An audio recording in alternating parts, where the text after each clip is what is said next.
Akadiza melo mebele Dubai re. Light of me da for fi epe nene wenye yade. Nye me kpo light of le fi kpo. Light of nye me kpo le fi kpo. I've never witnessed light off in Dubai. The truth is one. Mana wase. Voriva vota meto fiolo.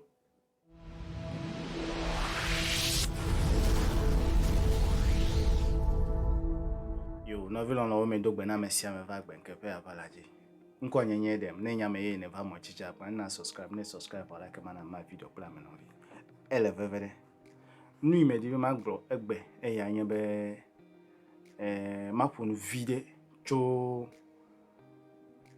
miape dukplo lawo me di be ma fi another video ko ne we vie eve unchu ne na se ne na boy ncho me wo video le pe va yime fe nu abe consider eve me le December me alabe me kpobe mia to yo le voter regime video hoye vo me cover monji VVCC yuebe ewu metung le zozo echile huowe e ya me ma phone video chon le video ma mere me se uncho no gbogblobe ame no video wo me eno gbogblobe DC le president over to man ncho ape ta 2020 pe election you have vote de you akwale wa yira nyate po over vote ale you va ye ya nyama oyi vo me dibe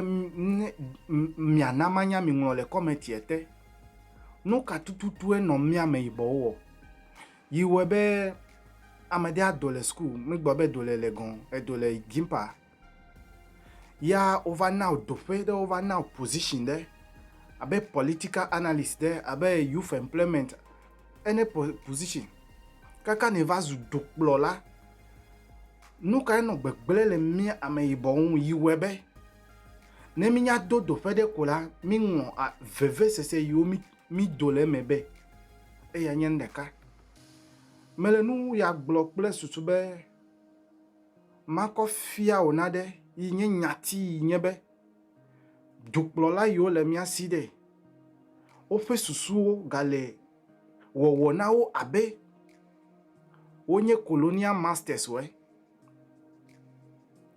ele wo na mabe o se odokwi gomebe ega eya na be yo lagbe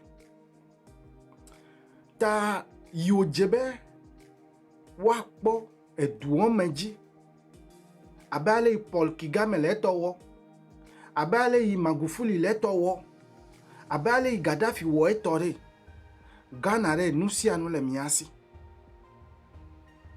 Togo me ya nyemya le yo le vomele nu ya fia le vedome be mi veao mi asene mi akosoro no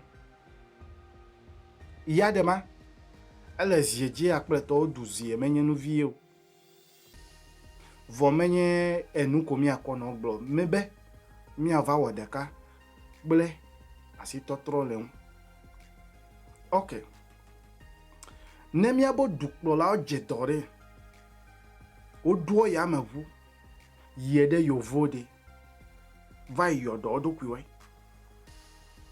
drobia doku osebe duklo la ya de eleta me nwe bule miawa aw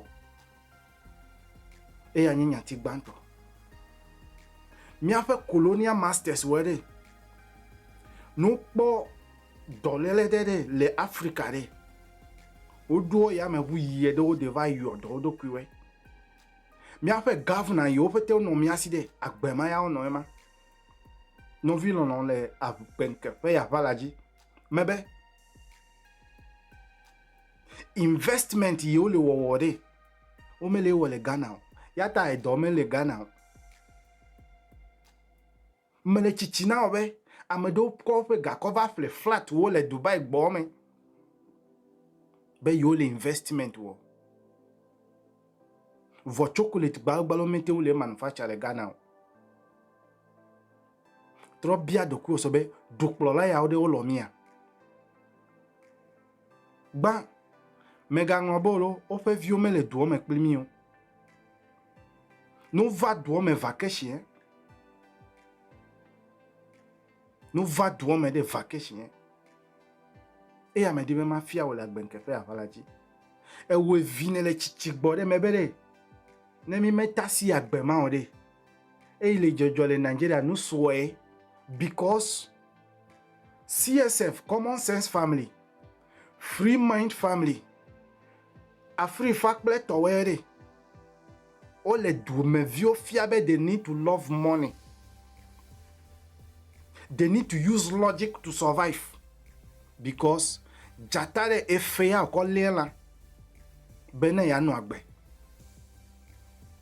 kolekpo inye igere allo leke ma describe afako efeya ko le kokolo vi ko lela ko le dan ape oduo nemi va gbenkepe ya vala jide mi a che mi le no fia mais le nous fafia le CSF togbo le le Free Man Family le la Free Fagbo ko le vemeva vemeva bene vevine mi ase fifi na gbe mebe jifu ore anyi gba ole bo mi afa dupo la fa gbe nono yo le aussi ne na bo ebe ne ikon ku ko darere Governor Gojisbeck bele etowere agbeka onona they also do the same procedure. Jatak ple avoué bla megbeto le tout de wawe le o protect e we do me vi security ka le do me le video fenya glome le video me wo va fenya glome le ncho dogbe de video no me popo ma ko link ko de video ate ble susu be na po video ma video le ncho le gbogbo be le 4x4 me ya wa wo no et duklola yova DCB pleto yova district chief executive maore yonya vraiment district chief executive we le Togo me le Benin ele gbogbo bele 4x4 me ya ono ya va do me non vi non 4x4 me voi veunchu le taxi me be ya to mo dit kla chere o me vode mi a me do mi po ekplenku nye me di be ma to ase amede oji o anye ne ma to ase amede oji anye me zoku temo me zokeje bimo me ikaka ide tamale ide yendi kumasi gbeji o pete mi kakale me Togo me mi gede ko na me kaka va idode Benin mebe ehin abe mi avu mi apo susu vole femere enu de kai mele mi asi ode ya ele nu ble le mi an mi me di vo na mi afo ple mi af dada yo le politics me aw vo mi di be no wo na gbe ne vivi na mi e pa le mi dudu e dade a veme ma gbudo gbe ya lo me de kuku na mi me be mi dudu e fia be mi nya ko fiato in a sense that ha mo le chocho Britain le gbogbo va le gbogbo cho America be yo gbo yo nya me fe flode mebe Ashanti wa menene on fle kojo eve wa menene o le kojo ne we vevi na gbogbo idoku o me and most of them are coming back obe yo vale again yo nya Ashanti towe ne na to bia mewe o DNA test nye menya DNA ka over wo vo Accra Kumasi ya over le nono Cape Coast ya over le nono eve me fika wa ode keta wa va no alo aflawo alo ehu alo kpando alo hohwe